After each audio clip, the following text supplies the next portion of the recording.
रहा हूँ animal cell.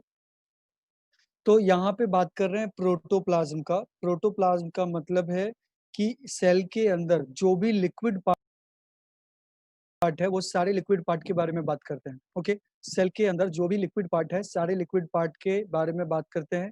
तो ये जो लिक्विड पार्ट है, ये कहाँ-कहाँ होता है? तो जैसे कि ये जो सेंटर में हमने न्यूक्लियस बनाया, इसके बाहर, ठीक है? सेंटर माइक म्यूट करो।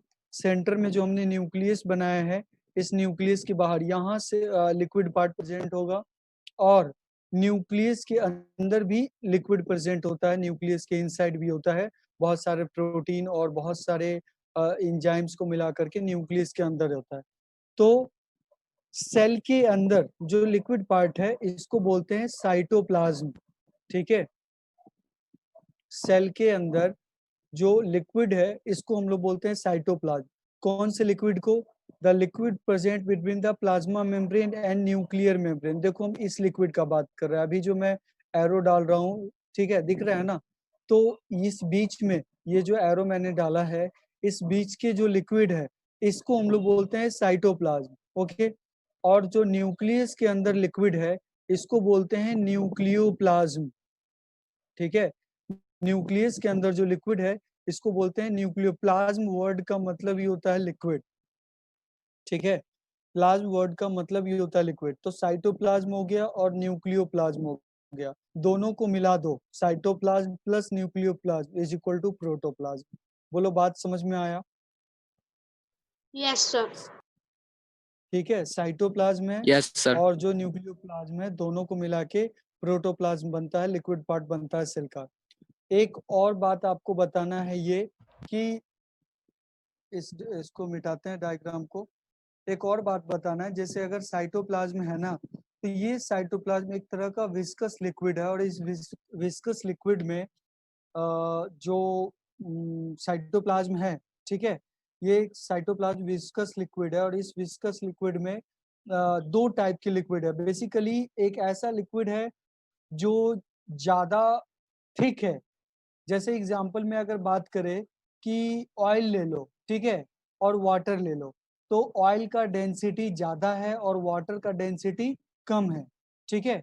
और भी सॉरी, उल्टा मैंने बोल दिया। अगर मान लो जैसे मिठाई में जो वो मिठाई का जो वो होता है ना, रस जो चीनी से बना हुआ रहता है, तो अगर मान लो वो कितना थिक होता है, गाढ़ा होता है, तो अगर मान लो कि वो भी जो रस है वो भी लिक्विड में है और जो वाटर है वो भी लिक्विड में है, लेकिन दोनों का जो डेंसिटी है वो डिफरेंस होगा, ठीक है? वाटर का और उसका, चीनी का जो रस होता है, शुगर का जो रस होता है उसका, दोनों का जो डेंसिटी है उसमें डिफरेंस होगा। इसी तरीके से दो डिफरेंट डेंसिटी वाला जो साइटोप्लाज्म है, यानी कि लिक्विड पार्ट है, वो प्रेजेंट होता है साइटोप्लाज्म में। जो न्यूक्लियस के जस्ट ऊपर होगा, उसको एंडोप्लास्ट कहते हैं और जो प्लाज्मा मेम्ब्रेन के जस्ट बिलो होगा, उसको एक्टोप्लास्ट कहते हैं। अभी हम बना के आपको दिखाते हैं, रुक जाओ।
ठीक है, तो अगर हम बात करें कि ये जो बीच का पार्ट है, इसमें साइटोप्लाज्म कैसा होगा, ये आपको बताते हैं।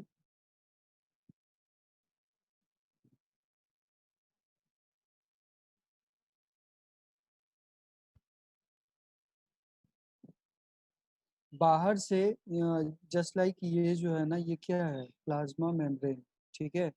और न्यूक्लियस के मेम्ब्रेन को न्यूक्लियर मेम्ब्रेन कह सकते हैं हम लोग। कह सकते नहीं है, कहते हैं। ठीक है, ये हो गया आपको न्यूक्लियर मेम्ब्रेन।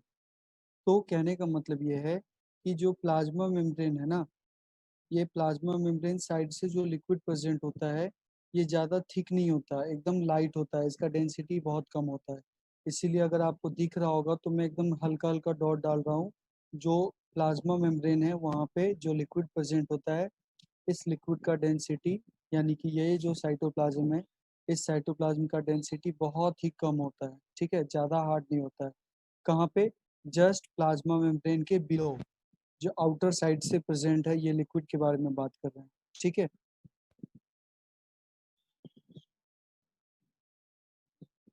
ये। और जो इनसाइड होता है, यानी कि ये जो न्यूक्लियर मेम्ब्रेन आप देख रहे हो, इसके ऊपर जो लिक्विड होता है ना, ये थोड़ा सा हार्ड लिक्विड है। हार्ड मतलब इसका डेंसिटी ज्यादा होता है। जस्ट न्यूक्लियर मेम्ब्रेन दिख रहा है, दो टाइप का।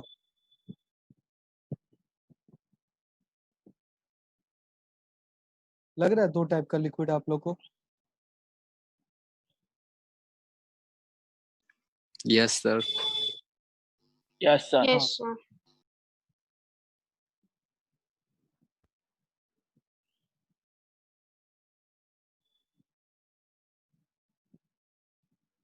तो जो न्यूक्लियर मेम्ब्रेन के जस्ट ऊपर है, जो न्यूक्लियर मेम्ब्रेन के जस्ट नियर बाई जो लिक्विड है, इस लिक्विड को हम लोग बोलते हैं, साइटोप्लाज्म को बोलते हैं हम लोग इंडोप्लास्ट।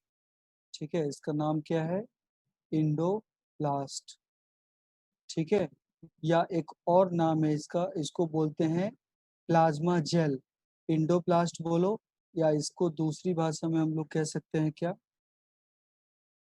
Plasma gel.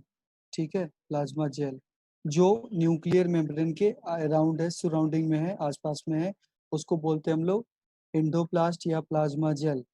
और जो प्लाज्मा मेम्ब्रेन के जस्ट बिलो है, जिस लिक्विड का डेंसिटी कम है, इस लिक्विड को, जो बाहर से है, इस लिक्विड को हम लोग बोलते क्या है? एक्टोप्लास्ट। ठीक है, जो एक्टोप्लास्ट के अंदर है उसको बोलते हैं इंडोप्लास्ट या प्लाज्मा जेल, और इसको बोलते हैं हम लोग एक्टोप्लास्ट। ठीक है, या इसका दूसरा नाम है प्लाज्मा सोल। Plasma soul. ठीक है, समझ में आया क्या? सर। आउटर लिक आउटर लिक्विड को एक्टोप्लास्ट या प्लाज्मा सोल कहते हैं, और इसका डेंसिटी बहुत कम होता है। और जो इनर लिक्विड है साइटोप्लाज्म, और पूरा का पूरा, यानी कि अगर आप साइटोप्लाज्म को बताना चाहते हैं तो बोल सकते हैं एक्टोप्लास्ट प्लस इंडोप्लास्ट, क्योंकि सब साइटोप्लाज्म ही है, न्यूक्लियर मेम्ब्रेन के बाहर है।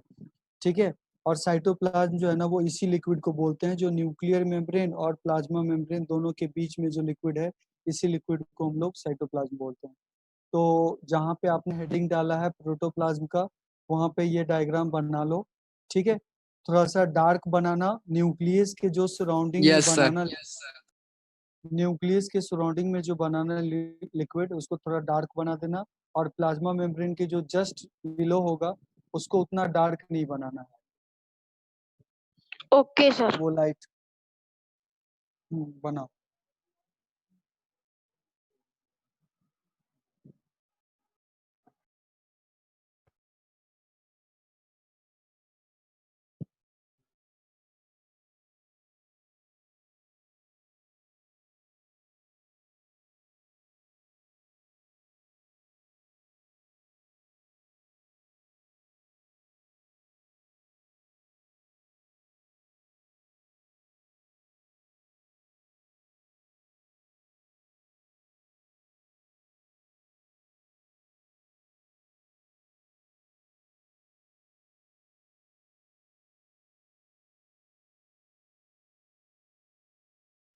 हो जाएगा तो बता देना, डायग्राम बन जाएगा तो।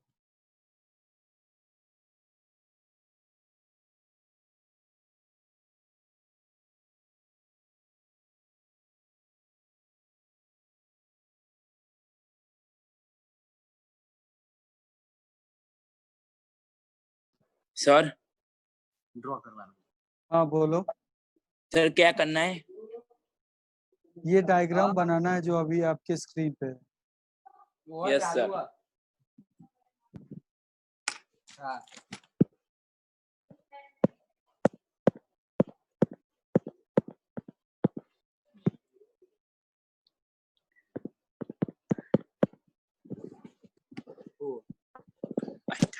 नाइस। करो, माइक म्यूट कर दो। Sir done. सर हो गया। हो गया? हो गया? हाँ सर।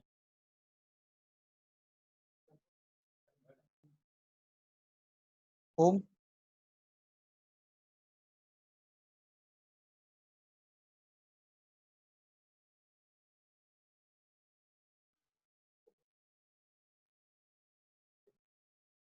चलो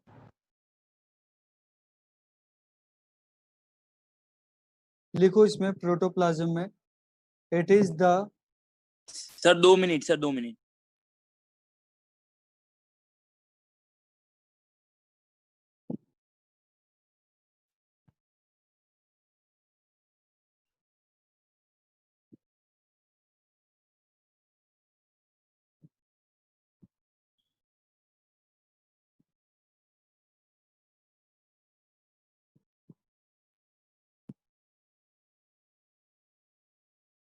सर बोलो अब। लिखो it is the jelly like substances. It is the jelly like substances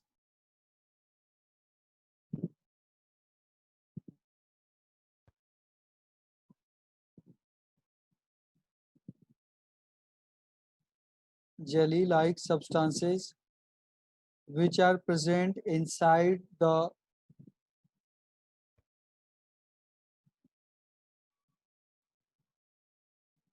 jelly like substances which are present inside the plasma membrane of cell.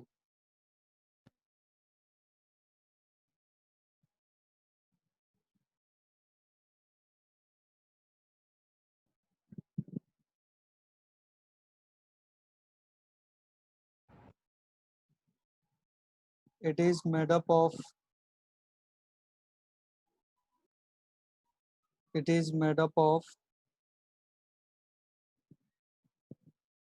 water.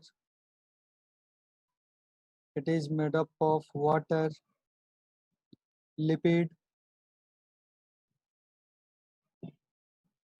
protein, and minerals. It is made up of water, lipid, protein, and minerals. हो गया क्या? Yes Yes, sir. sir. Sir. It contain, paragraph change कर दो और तब लिखना it contain about 90% of water.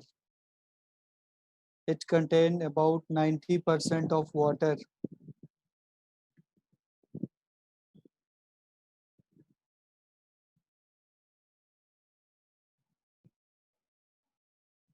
Ninety percent of water.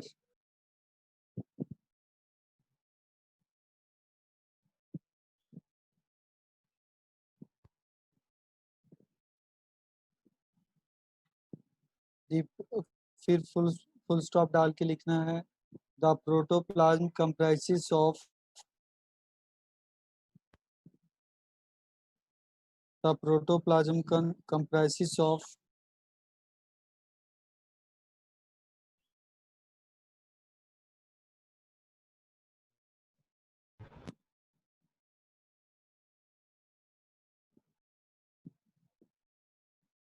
cytoplasm and nucleoplasm.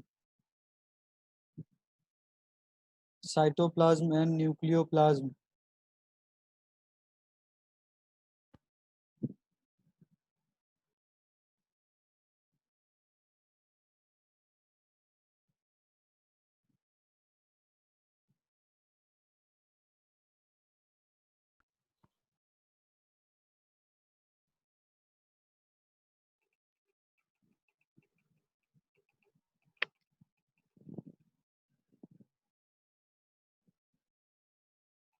Cytoplasm है, nucleoplasm हो गया क्या? Yes sir.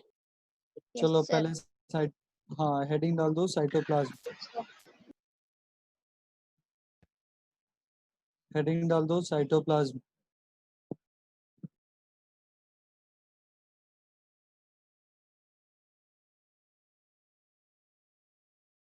It was discovered by Strasberg, Strasberg। It was cytoplasm के डिस्कवर के बारे में बात कर रहे हैं। It was discovered sir by Strasbourg का स्पेलिंग बोलो ना।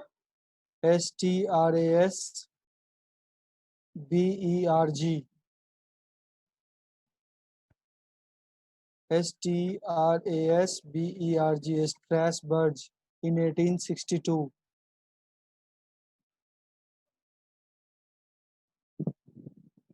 It was discovered by Strasberg in 1862.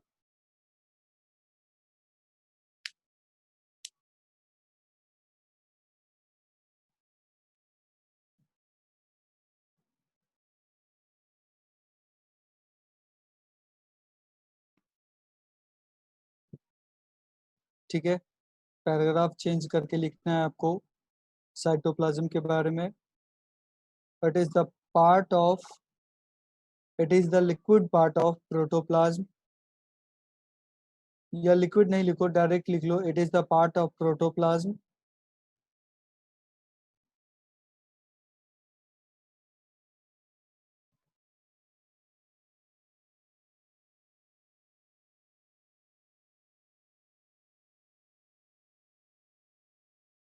It is a part of protoplasm present between the plasma membrane and nuclear membrane.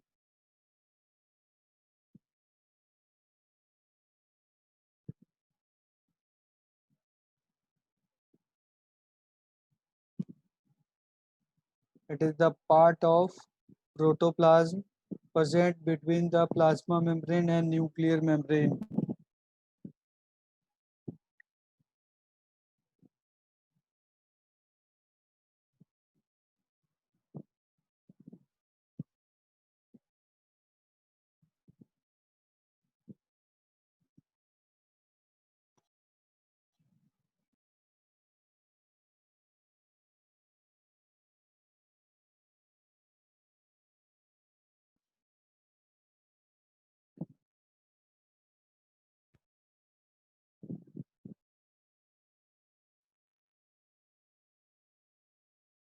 हो गया क्या? Yes, sir. Yes sir.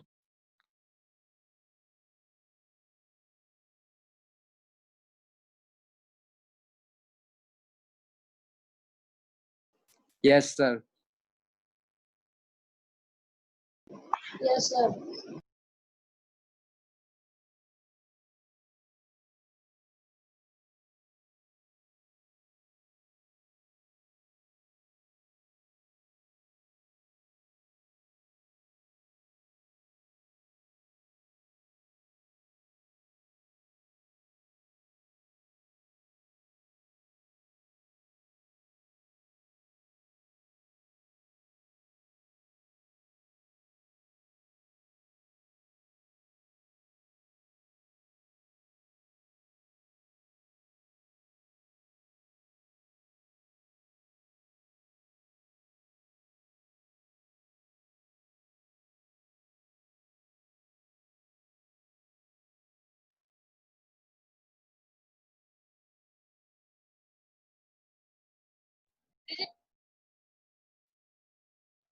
Nucleoplasm लिखे?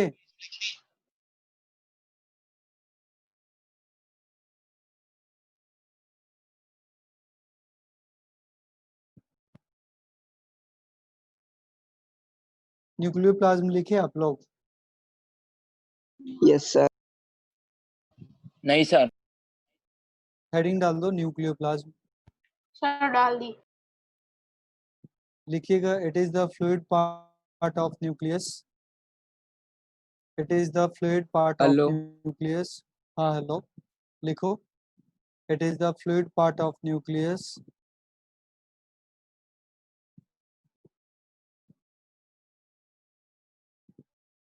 which is present, it is the fluid part of nucleus which is present inside the nuclear membrane.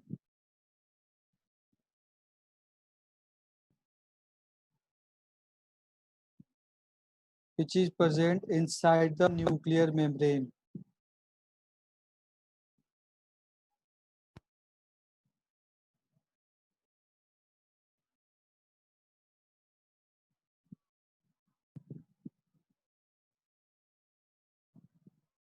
Which is present inside the nuclear membrane. हो गया क्या? Yes, sir. Yes, sir. Yes, sir. Yes, sir. ठीक है, देखो अब आप लोग को जो मेन है ब्रेन ऑफ सेल यानी कि सेल का जो ऑर्गेनल्स है ना वो सब पढ़ाना स्टार्ट करते हैं, ठीक है, जिसमें कि ये तो लिक्विड पार्ट हो गया। अब हम लोग सबसे पहले पढ़ेंगे न्यूक्लियस के बारे में, ठीक है। न्यूक्लियस से स्टार्ट करते हैं, फिर उसके बाद माइटोकॉन्ड्रिया, एंडोप्लाज्मिक रेटिकुलम, गोल्जी, सब बारी बारी से हो जाएगा। तो हेडिंग डालो न्यूक्लियस और फिर उसके बाद में कंटिन्यू करते हैं उसको।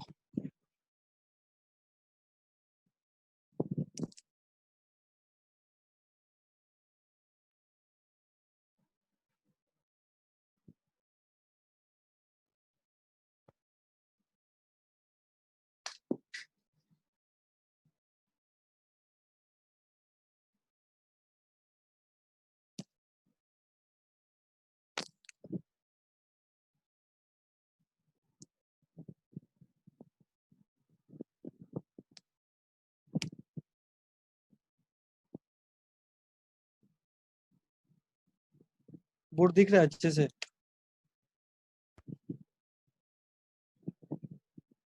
एक मिनट रुक जाओ। हाँ ठीक है, तो देखो आपने हेडिंग तो डाल दिया होगा न्यूक्लियस के बारे में, तो अब हम लोग उसको कंटिन्यू करते हैं। सबसे पहले तो आप लोग डायग्राम समझ लो अच्छे से, उसको ड्रॉ करो। न्यूक्लियस जहाँ हेडिंग डाल रहे हो आप लोग वहाँ पे सबसे पहले आपको डायग्राम ड्रॉ करना है। ओके, मैंने मैसेज देख लिया, तो डायग्राम ड्रॉ करते हैं सबसे पहले, ठीक है। तो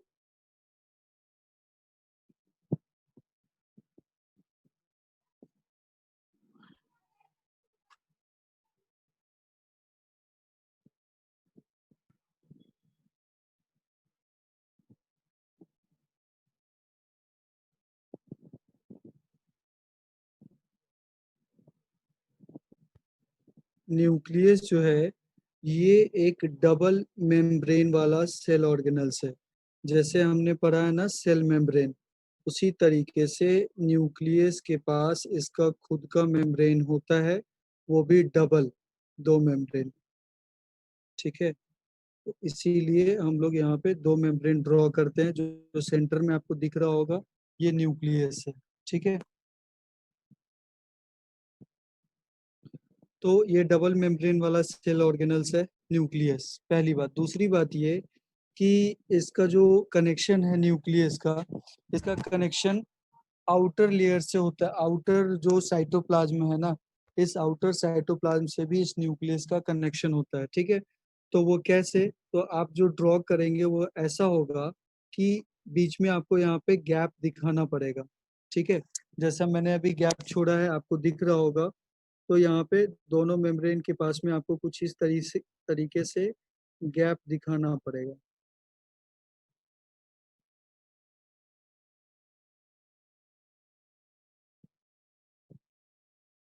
आउटर मेम्ब्रेन और इनर मेम्ब्रेन के बीच में गैप, तो ये जो गैप है ना, इस गैप को हम लोग न्यूक्लियर पोर कहते हैं। सबका नाम लिखेंगे बारी बारी से। इस गैप को हम लोग बोलते हैं न्यूक्लियर पोर, ठीक है। तो चलो अभी नाम लिखना शुरू करते हैं। ये हो गया इसका आउटर मेम्ब्रेन,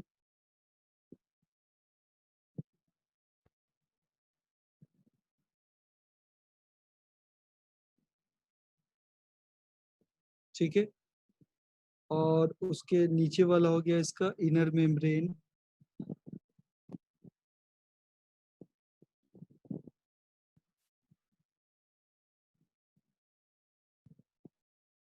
ठीक है। आउटर मेम्ब्रेन और इनर मेम्ब्रेन दोनों को मिला के, आउटर मेम्ब्रेन और इनर मेम्ब्रेन दोनों को मिला के पढ़ते हैं न्यूक्लियर इन्वेलप।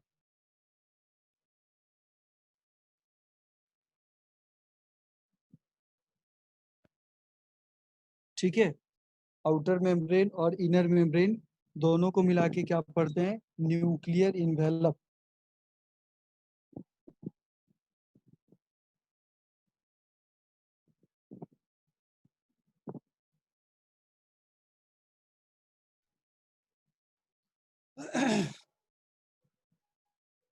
इसके बाद आते हैं, sir we have to draw this. Yes, draw करना है, सबको ड्रॉ करना है, बट अभी नहीं करो, ठीक है। क्योंकि मेरे पास मार्कर है, आप लोग पेन से बनाओगे, फिर मैं कहीं से वो डायग्राम को मिटा दूंगा, तो फिर आप पेन से बनाओगे तो वो गड़बड़ हो जाएगा, तो इसलिए पहले मुझे बनाने दो। आउटर मेम्ब्रेन और इनर मेम्ब्रेन दोनों को मिला के क्या पढ़ते हैं?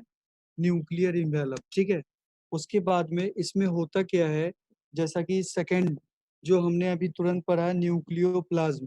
तो वो न्यूक्लियोप्लाज्म यानी कि इसका जो लिक्विड पार्ट है वो आपको इसके अंदर में बनाना पड़ेगा, न्यूक्लियोप्लाज्म, ठीक है। तो वो डॉटेड स्ट्रक्चर में इसका न्यूक्लियोप्लाज्म बना दिए, ठीक है।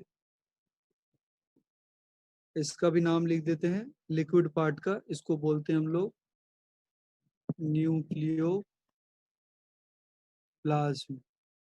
ठीक है। अब तो क्या क्या हुआ? नंबर 1 यहाँ पे है न्यूक्लियर इन्वेलप, आउटर और इनर मेम्ब्रेन। नंबर 2 में हो गया इसका न्यूक्लियोप्लाज्म यानी liquid part of the nucleus. Number 3 में इसमें क्या होता है कि न्यूक्लियस के अंदर, चूंकि न्यूक्लियस को हमने कहा था ना कि इसको ब्रेन ऑफ द सेल बोलते हैं, वो इसीलिए क्योंकि न्यूक्लियस के अंदर अगर आप इलेक्ट्रॉन माइक्रोस्कोप से जान लो, ये नॉर्मल जो लाइट माइक्रोस्कोप और कंपाउंड माइक्रोस्कोप है, उससे इसके अंदर का जो स्ट्रक्चर अभी बताने जा रहे हैं वो सिर्फ और सिर्फ इलेक्ट्रॉन माइक्रोस्कोप से दिखता है, और उसी से आपको क्लियरली विजिबल होगा, बाकी और किसी माइक्रोस्कोप से नहीं दिखेगा। तो इसके अंदर ये जो लिक्विड है ना, इस लिक्विड के अंदर कुछ थिन थ्रेड लाइक स्ट्रक्चर होते हैं। आप लोग को भी इसी तरीके से ड्रॉ करना है, थिन थ्रेड लाइक स्ट्रक्चर, ठीक है। इस थ्रेड लाइक स्ट्रक्चर को हम लोग बोलते हैं, पहले यहाँ पे कुछ एक मिनट, इस थिन थ्रेड लाइक स्ट्रक्चर को बोलते हैं हम लोग क्रोमेटिन फाइबर या फिर क्रोमेटिन नेटवर्क, ठीक है। इसको बोलते हैं क्रोमेटिन फाइबर, ठीक है, या नेटवर्क भी लिख देते हैं, क्रोमेटिन नेटवर्क। पूरा एकदम जाल की तरह, नेट की तरह पूरा फैला हुआ रहता है, ठीक है, न्यूक्लियस में। और इतना सब होने के बाद में एक छोटा सा सैक लाइक स्ट्रक्चर होता है इसमें, जैसे कि अगर हम बनाना चाहे तो यहाँ पे ड्रॉ कर सकते हैं, ऊपर आपको दिख रहा होगा ये छोटा सा सैक लाइक स्ट्रक्चर, इसको हम लोग बोलते हैं न्यूक्लियोलस, ठीक है, nucleolus, nucleolus. So only there is 4 structure, 4 ही है जो आपको याद रखना है। Number 1 nuclear envelope, number 2 nucleoplasm, number 3 chromatin fibre, और नंबर 4 न्यूक्लियोलस, ठीक है। नंबर 4 में क्या है? न्यूक्लियोलस। ये 4 चीज याद रखना है। और ये जो बीच में गैप है, ठीक है, आउटर और इनर मेम्ब्रेन के बीच में यहाँ पे गैप है, वो इसीलिए क्योंकि साइटोप्लाज्म में अगर कुछ नेसेसरी कोई सब्सटेंस है जो न्यूक्लियस को जरूरत है, तो वो तुरंत इस गैप से, इस चैनल से, ये जो बीच में गैप छूटा हुआ है, इस गैप से वो ले लेगा। इस गैप को बोलते हैं हम लोग न्यूक्लियर पोर, न्यूक्लियर पोर, ठीक है। तो आप लोग ड्रॉ करो, सबसे पहले ये डायग्राम ड्रॉ कर लो, और ड्रॉ करने के बाद में फिर बात करते हैं। दिख रहा होगा सबको? ड्रॉ करने के बाद में आउटर मेम्ब्रेन और इनर मेम्ब्रेन तो कुछ है नहीं, लिक्विड पार्ट है जो जिसको न्यूक्लियोप्लाज्म बोलते हैं। मेन है न्यूक्लियोलस जो आपको पढ़ना है, और क्रोमेटिन फाइबर जो आपको अभी मैं बताऊंगा। क्रोमेटिन फाइबर जो है वो हिस्टोन प्रोटीन और डीएनए से बना हुआ है, या ये जो थ्रेड लाइक स्ट्रक्चर है ना, ये हिस्टोन प्रोटीन और डीएनए से बना हुआ है। कैसे, वो हम अभी आपको बताते हैं। डायग्राम ड्रॉ करो जल्दी।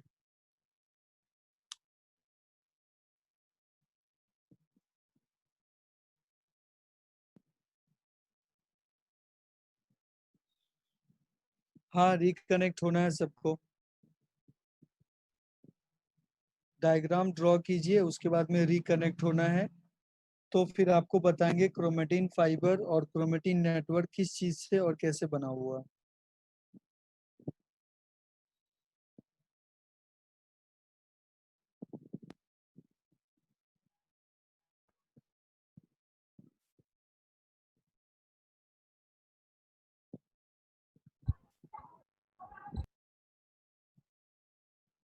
सुना नहीं आपने? साउंड म्यूट करो। किसका माइक ऑन है?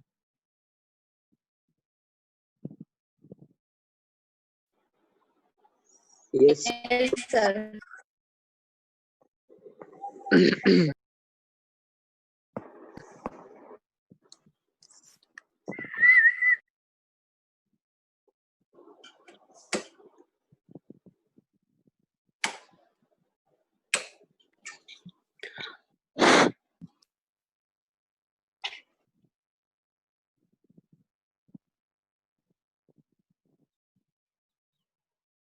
हैं और बताते हैं आपको कि ये जो क्रोमेटिन फाइबर है और थ्रेड लाइक स्ट्रक्चर है, ये किस चीज से बना हुआ है। ठीक है, इसके बारे में बात करते हैं, क्रोमेटिन फाइबर और क्रोमेटिन नेटवर्क के बारे में।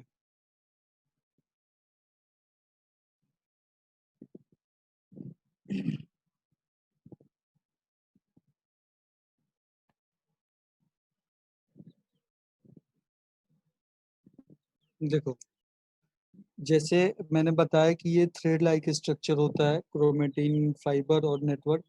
तो वो थ्रेड लाइक स्ट्रक्चर है, कैसा है? यानी कि इसको अगर देखा जाए जो माइक्रोस्कोपिक व्यू से दिखेगा तो ये बस थ्रेड की तरह दिखेगा। और इस थ्रेड को थोड़ा सा और अगर जूम किया जाए, ठीक है, तो ये जो है ना, जैसे पर्ल्स ऑन बीड्स, ठीक है, जो मोती का माला होता है ना, मोती से बना हुआ माला। तो पल्स ऑन स्टिंग का और बीट्स का मतलब ये है कि जब इसको अगर और जूम करके देखा जाए तो ये कुछ इस तरीके का डॉटेड स्ट्रक्चर में आपको दिखेगा, जो अभी मैं बना रहा हूँ। देखो, उसको अगर और जूम करके देखा जाए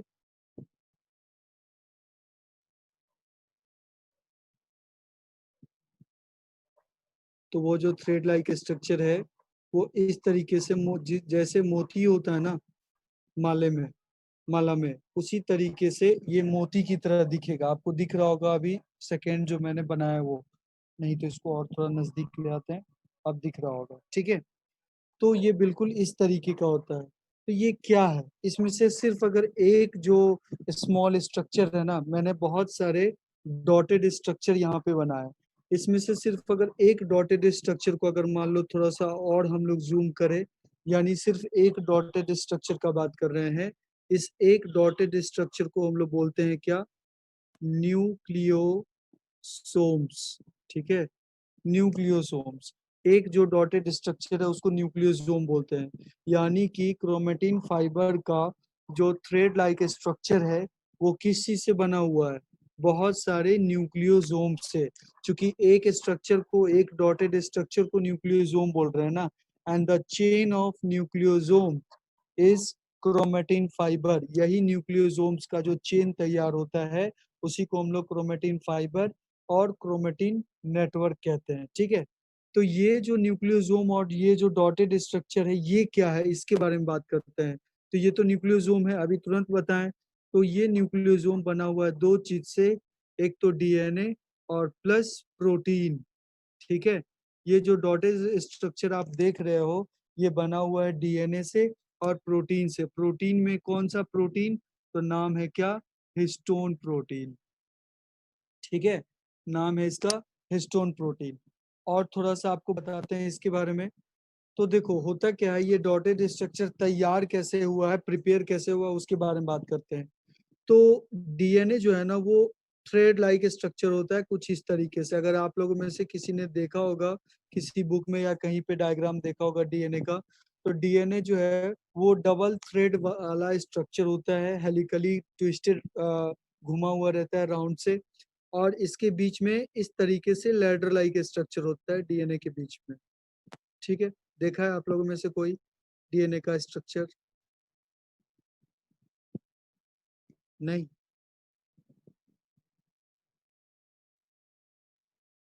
कोई देखा है तो मैसेज करके बताओ। साउंड तो मैंने सबका म्यूट कर दिया है। तो दोनों थ्रेड लाइक स्ट्रक्चर के बीच में डीएनए में कुछ इस तरीके से लैडर लाइक स्ट्रक्चर होता है, ठीक है। और ये डबल थ्रेड है। और ये जो प्रोटीन है ना, जैसे कि हम आपको बताना ये चाहते हैं कि इस प्रोटीन का, हिस्टोन प्रोटीन का 8 मॉलिक्यूल्स, सॉरी, हाँ सही बोल रहे हैं, इस हिस्टोन प्रोटीन का 8 मॉलिक्यूल्स, यहाँ पे हम लोग लिख सकते हैं 8 मॉलिक्यूल्स। इस हिस्टोन प्रोटीन का 8 मॉलिक्यूल्स मिलके एक बड़ा सा मॉलिक्यूल तैयार होता है। इस बड़े से मॉलिक्यूल को बोलते हैं हम लोग हिस्टोन ऑक्टामर, ठीक है। ये जो बड़ा सा मॉलिक्यूल है, 8 हिस्टोन प्रोटीन का 8 छोटा छोटा मॉलिक्यूल्स मिलके एक बड़ा सा मॉलिक्यूल बना है। इस बड़े से मॉलिक्यूल को बोलते हैं क्या? Histone octamer. ऑक्टा मीन्स 8 होता है, ठीक है। तो हिस्टोन ऑक्टामर, इसमें कितने होंगे? छोटे छोटे 1 2 3 4 5 6 7 8 छोटे छोटे प्रोटीन को मिला के एक बड़ा सा प्रोटीन बना हुआ है, ओके। तो इस बड़े से प्रोटीन को बोलते क्या है? Histone octamer. और इसी हिस्टोन ऑक्टामर के ऊपर, जैसे कि मान लो ये आपको दिख रहा होगा, मान लो ये हिस्टोन ऑक्टामर है, और इस हिस्टोन ऑक्टामर के ऊपर डीएनए रैप किया हुआ है, लपेटा हुआ है। रैप का मतलब आपको पता है, लपेटा हुआ है। यानी ये जो डबल थ्रेड वाला स्ट्रक्चर देख रहे हैं डीएनए, वो इसके ऊपर, ये जो ऑक्टामर है ना, इस ऑक्टामर के ऊपर इस तरीके से लपेटा हुआ स्ट्रक्चर है, ठीक है। डी अभी जो हमने बनाया, अभी आपको बस एक ही थ्रेड दिख रहा होगा, हम बात कर रहे हैं दोनों थ्रेड का। डीएनए का जो ये स्ट्रक्चर, ये कंप्लीट स्ट्रक्चर है डीएनए का, ठीक है। ये डीएनए का कंप्लीट स्ट्रक्चर है।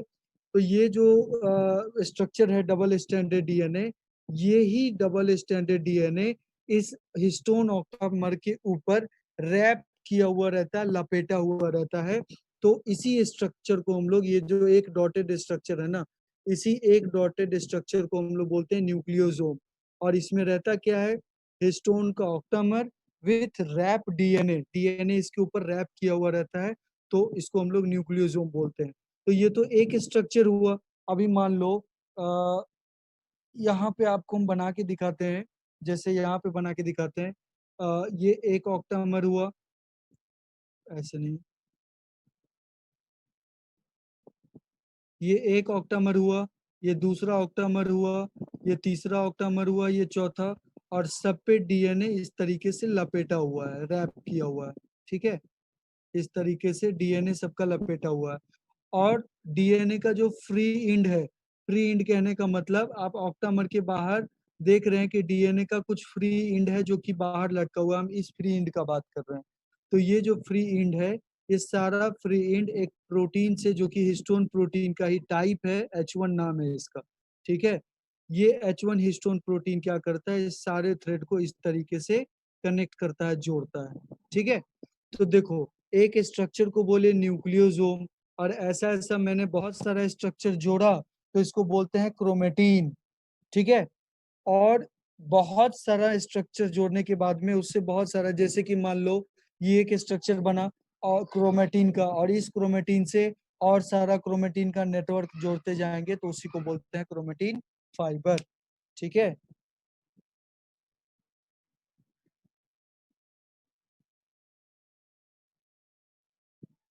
बोलो, समझ में आया? Yes, sir. Yes. Yes, sir. Yes, sir. Yes, sir. Yes, sir. अच्छा, Yes, sir. ये Yes, sir. ठीक है, ठीक है, ठीक है। ये बताओ कि डीएनए किस चीज से बना हुआ है? कौन बताएगा? डीएनए के बारे में जानते हो? Yes, sir. Yes, sir. क्या? क्या फुल फॉर्म Yes, नहीं sir. बताना है? अच्छा चलो, फुल फॉर्म पहले बताओ। Deribonucleic acid. वाह, ऑक्सी ऑक्सी खा गए। D oxy ribose nucleic, Deoxyribonucleic acid. हाँ। और डीएनए बना हुआ किस चीज से बताओ? सर नहीं पता। सर खाली इतना इन्हीं- ही पता था। Yes, खाली sir. खाली पता है? नहीं बनी। सर वैसा नहीं, अच्छा, वो उसका वाला फुल खाली फॉर्म नहीं नहीं। पता है। ओके ओके, चलो ठीक है। तो आप लोग को जानना है कि डीएनए किसी से बना है, ये जो स्ट्रक्चर बना हुआ है ये क्या किसी से बना है? Yes, sir. Yes sir. Yes, sir.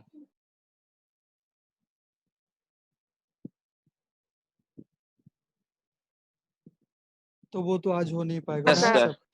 हाँ, तो नेक्स्ट क्लास में पहले आपको नोट्स लिखवा के फिर डीएनए के बारे में बताते हैं, डीएनए किस चीज से बना हुआ है। Okay, sir. Bye. बाय।